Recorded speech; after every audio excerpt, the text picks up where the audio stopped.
Ayan, nandito kami sa China ngayon guys. Dito kami kumain sa restaurant na yan. Ang sarap. Ang sarap ng pagkain nila guys. Yan o, dyan kami kumain. Ngayon, papunta na kami sa aming bus.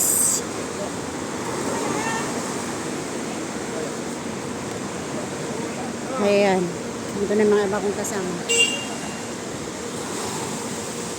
Kaya punta na tayo sa bus.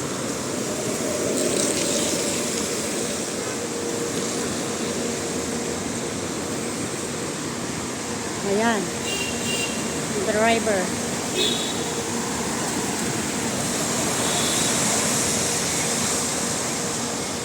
Ayun. Si Janine. Ayun.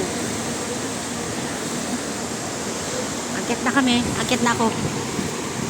Mag-picture muna ako dito para may remembrance tayo guys.